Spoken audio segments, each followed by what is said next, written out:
जम्मू कश्मीर के डॉक्टर्स की जो डिस्कशन थी उसमें ये सामने आने लगा कि बच्ची का गला भी शायद घोंटा गया है पहले, डेथ से पहले, क्योंकि कुछ उस तरीके के मवाद भी वहाँ पे उसके पोस्टमार्टम के दौरान मिले थे। इसी के बाद जो है तफ्तीश शुरू हुई। तफ्तीश में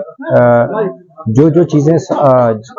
जब हालात जो हालात थे वहाँ पे और जो वाक़ात थे उनके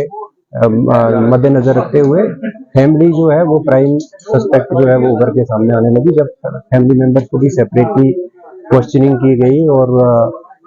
जब क्रॉस क्वेश्चनिंग हुई उसमें से मोहम्मद इकबाल जो कि उस बच्ची का फादर है वो हमारा प्राइम सस्पेक्ट और प्राइम एक्यूज बन के सामने आया और ये पता चला कि उसने ही अपनी बच्ची को पहले गला घोंट के उसको गाड़ी में, जो सुमो का ड्राइवर है वो उस गाड़ी में उसका कत्ल किया। उसके बाद उसको शेड में लेके और चाकू से उसका गला काटने की कोशिश की ताकि उसको एक ऐसा कत्ल बना के किसी और के सर पे जो है वो जुर्म डालने की उसने कोशिश की।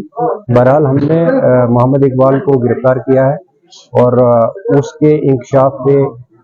वो चाकू भी बरामद किया है जिससे उसने बच्ची का जो है गला काटा था। उसके कपड़ों से भी जो ब्लड स्टेन जो थे वो भी कपड़े जो उसको उस वक्त पहने हुए थे वो भी बरामद हुए हैं, उनका भी हमने फॉरेंसिक के लिए भेजा है।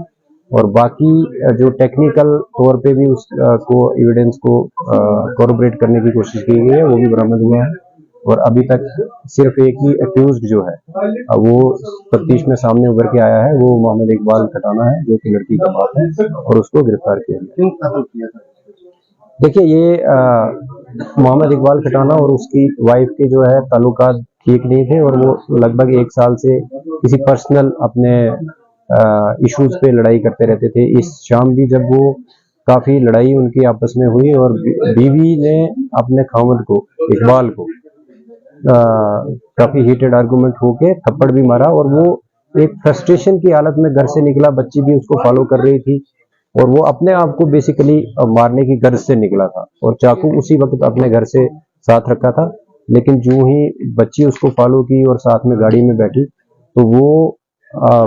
अब बच्ची को भी मारने के पहले उसमें आ गया कि अब मैं बच्ची को भी खत्म करूंगा और फिर अपने आप को खत्म करूंगा। इस बीच पहले उसने बच्ची का कत्ल किया, फिर उसने उस बच्ची को पहुंचाना चाहा तो जब पहुंचाया वहां पे अपनी गोद में लेके उस शेड में जहां पे इसकी डेड बॉडी बरामद हुई है। उसके बाद उसका जो वक्त बीतता रहा तो उसके अपना जो टेम्पर है वो भी, जो फ्रस्ट्रेशन का लेवल है वो भी मुझे लगता है तफ्तीश में वैसा ही सामने आया कि कम होता गया। और वो फिर गाड़ी को जब पार्क करके वापस घर आया तो घर वालों ने भी उससे पूछा कि बच्ची तुम्हारे पीछे गई थी वो कहाँ है, तो उसने एक और बहाना बना के कि मेरे साथ नहीं थी और खुद पुलिस स्टेशन में आके रिपोर्ट की और इसी बीच बच्ची की डेड बॉडी भी बरामद हुई। तो ये प्योरली जो फैमिली में जो माँ बाप की एक लड़ाई और जिसमें उसको वो फ्रस्ट्रेट महसूस करता था और रोज वो ह्यूमिलेट महसूस करता था कि मेरी वाइफ जो है वो मेरे से ठीक बिहेव नहीं करती है और मुझे जो कुछ प्राइवेट उनके और पर्सनल इश्यूज पे उनकी लड़ाई होती रहती थी, उसी के कारण उसका जो फ्रस्ट्रेशन